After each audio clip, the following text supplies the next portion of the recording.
What up everyone, it's your man XMan87 here, bringing you another Marvel Legends news video, and what I have for you today is a follow-up with some news updates for Marvel Legends from PostCon 2023. Before we get into everything, if you could please leave a thumbs up, like rating on the video, it'll help show your support for my channel and I greatly appreciate it. Now with that said, let's talk about it. Alright, so I got some updates I want to follow up on with you guys after PostCon, and then address some things that I need to correct myself on from the last one. There are some things I missed. That day of the stream, there were people working on my house, so there was a lot of back and forth trying to deal with that and trying to watch the live stream. There were some things I missed, so I just want to, clear things up in this video, because I didn't get a chance to go back and watch the stream again, so there was some things left unanswered, and since I have an open line of communication with the Legends team, I was able to speak to Dwight Stahl and get us some answers. Some of the YouTube sharers are probably thinking to themselves, well, why do they communicate with you if you bash their products? While I may bash their products sometimes, I don't personally disrespect nor attack that team of three. That's low-class BS right there. So they are people and they are just trying to do their jobs to feed their families. Unfortunately, they have their hands tied to the machine that only care about the bottom dollar. So before the positive police geeks come after me like the last time to twist my words saying I disrespected Ryan and Dan with the whole toe articulation thing, no, I didn't. I didn't disrespect them. I was just questioning something that came off the wrong way that I misunderstood, and Dan and I already cleared that up. Anyways, let's start today's episode with a big thank you to Dwight Stahl for taking the time to speak to me and answering some inquiries I had. So let's just start with the bad news, shall we? So one of the things I asked him was, will the movie Doc Ock tentacles be backwards compatible with the comic Doc Ock and the animated series Doc Ock figure? And the bad news is, the tentacles will not be backwards compatible with those figures because the tentacles are not removable. I repeat, the tentacles are not removable. This will be a bummer to some because I know some were looking forward to swapping those tentacles onto a comic one and an animated series one, just for looks and fashion and function and stuff. After all, this has 4 times more the bendy wire, so it's going to be a lot stronger than the comic ones, a lot better than the comic ones. So yeah, I can understand the disappointment there, and I know there are some that just won't care and happy that it's not removable at all. That doesn't bother me, doesn't affect me, because I don't like to mix and match comic with movie stuff. So yeah, there's that for Doc Ock.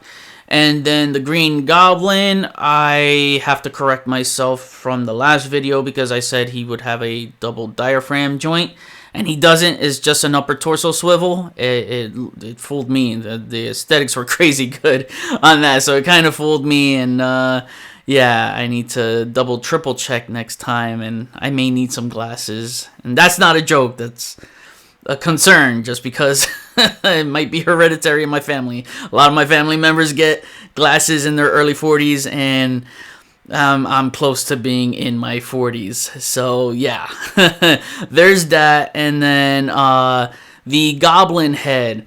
Is it a wearable mask or is it a swappable head? I was hearing rumblings around saying it was wearable. Some news were, getting to me that it was wearable. It was a swappable head. So, this is the time I had to take that opportunity and ask Dwight Stahl, what is it really? And it is a swappable head. It is not a wearable mask. It indeed is a swappable head. And I'm fine with that. I miss the wearable mask features on figures, especially with that whole Green Goblin movie mask aesthetic. Some people forget that his mouth was visible through, the mask, the mouth of the mask. So I think making it wearable would have been pretty sweet because you can see his mouth underneath the mask. But hey, I'm cool either or, you know what I mean? Then I did forget to say that the pre-orders were coming up in the following weeks. So it should be this week coming up. Maybe about Thursday, probably. They usually do their pre-orders like on a Thursday or a Tuesday. It's random. It could be any day of the week, honestly. And then the following week, I did say the Void Build-A-Figure would be up for pre-order, which is the first week of October. So, yeah, expect Goblin and I believe Doc Ock to go up for pre-orders this week. And I forgot to mention the price for Green Goblin because I got the email from Hasbro's PR real late. But the price of the Green Goblin figure is $49.99, which, you know, may be a little pricey. Just because the Hawkeye with the Sky Cycle is $49.99, and that Sky Cycle is way bigger than that glider. But then again, because I'm thinking this Goblin figure should be a $40 figure, but then I gotta take into account that Sony license, man. So it's an extra $10. So that's why I understand why it's $49.99. I'm just happy he has a big glider because I'm tired of Green Goblin figures having these tiny gliders. And since the movie Goblin got a deluxe figure, the comic Green Goblin needs to have a deluxe. That's another one. I should do a wish list of what existing characters or just characters in general need a deluxe treatment. So yeah, Green Goblin figure, $49.99. Actually, I just saw this as I'm scrolling through Twitter while recording. Daniel posted on Twitter that Doc Ock goes up for pre-order this Thursday. No word yet on Green Goblin, so there you go. While I'm on the topic of Spider-Man, something I noticed late after I uploaded my Marvel Legends news video from post-con was the final swingsuit Spider-Man. Looking at it head on, the damn arms are too long, and you know, guys, I hate when they do this. When they give them gorilla arms, you know, some Marvel Legends that have those long-ass arms. Oh, man, it just kind of killed the figure for me, because, oh, his arms should not be that long. Look at that. They're gorilla arms, man. That's, that just kind of, I'm not going to lie, that kind of kills it for me. They got his arms right so many times with every other Tom Holland Spider-Man figure. The arms were perfect that length. And this just, yeah, man, this just makes it anatomically incorrect. And for the Void Build-A-Figure, I was wondering if his crab-like tentacles were articulated, and you guys let me know in the comments that they weren't. It was said in the live stream, so I missed that. Again, I was dealing with stuff in the house that needed my attention, so that's just one of the things I missed, but thank you for letting me know. With that said, it doesn't take away how amazing the figure looks. It still looks amazing. And I did find out that the torso, remember I was wondering if the torso was a traditional hard ab crunch or the belly rocker. So yeah, Dwight did tell me that it is a belly rocker, not a hard ab crunch, which I suspected because those were some really hard aesthetics, and you know, sometimes they can blend it in so good that, you know, they could put that ab crunch. So, hey, I'm fine with the belly rocker. So, it's going to have that motion like your Doctor Doom figures, Lady Deathstrike, Kang, the upcoming Luke Cage, those kind of figures that had that motion. So, I'm cool with that. So, yeah, man, I'm excited for that wave. And, you know, seeing those tentacles, you know what it reminded me of? And it just hit me all of a sudden. I'm like, holy shit, we could get a hybrid figure. So, you know, I'm not saying they would reuse those same tentacles. I'm just saying it just kind of reminded me of what they can do. It just reminded me of that character. And he could very much be on that Venom movie body too. So, man, it's pretty much like, hey, keep your eyes out because we could expect the hybrid BAF for a Spider-Man wave or a Venom wave, or maybe a deluxe. It doesn't have to be a BAF, but I'm just saying, it got me thinking, and man, that's one figure I'd really love to have. And lastly, we're going to wrap this up with the HasLab Giant Man, because I need to correct myself, because another thing I missed was his eyes. I thought they were rolling eyes.